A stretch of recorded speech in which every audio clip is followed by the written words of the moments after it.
are you practicing that? A little quick one today, and I just want to talk about effective practicing, getting the most value out of your practicing. And a common pitfall that a lot of us are prone to is just sitting down at the drums or the practice pad and just doing hand technique.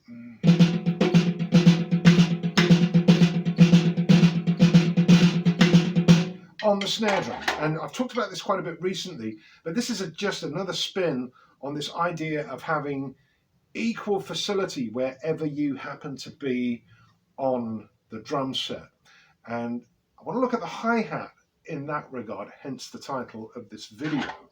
You think about it, Western popular music, 8th note and 16th note fills, uses the hi-hat a great deal. And it's my belief that the things that you practice on the snare drum and the facility that you develop here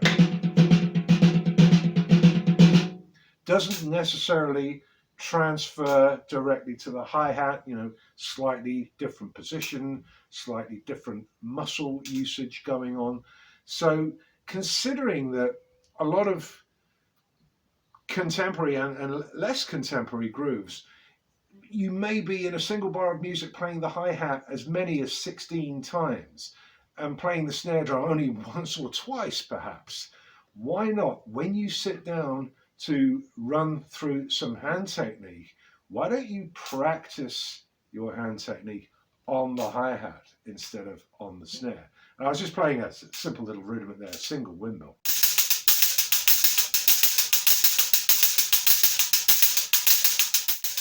And there it is on the hi-hat. Because if you think about it, we spend a lot of time coming up with grooves and patterns and beats, or whatever you want to call them. There's lots of great books out there that are full of great content for this kind of study. The classic Rick Latham Advanced Funk Studies, the Breakbeat Bible, Mike Clark's book on funk drumming is a great resource if you're not familiar with it.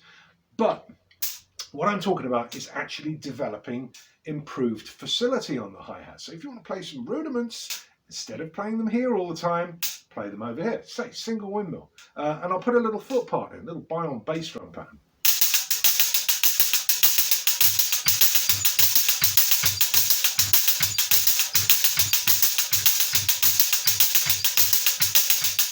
So if you're going to spend all this time playing grooves, patterns, whatever on the hi-hat, why not get better at actually playing the instrument? Improve your hi-hat facility rather than just learning parts. So here it is again.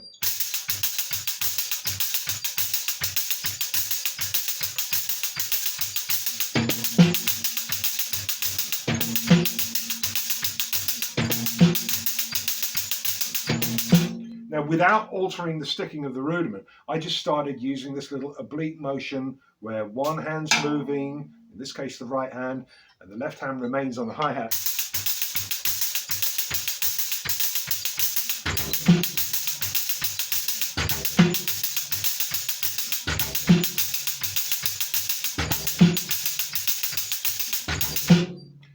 And you've actually got the seedlings of patterns that could end up being useful. Similarly, let's take that same rudiment and play it here.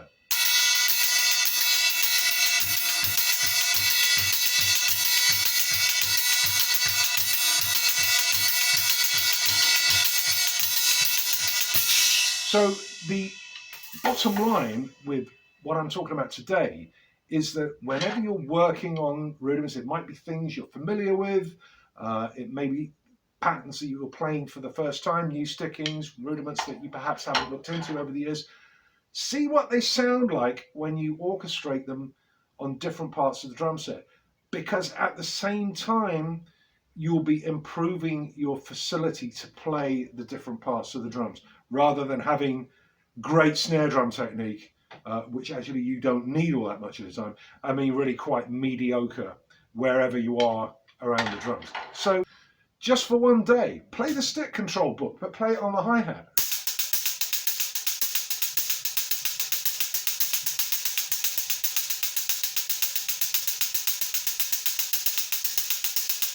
And so on. Really up your facility wherever you happen to be on the drums. Okay? Hope you enjoyed that. You can subscribe and ring the bell. You can even donate via my website if you want to, if you're feeling generous. And I'll see you next time, and we'll be back with some more of the extended orchestration of rudiments on the drums. So I'll see you soon. Okay, bye for now.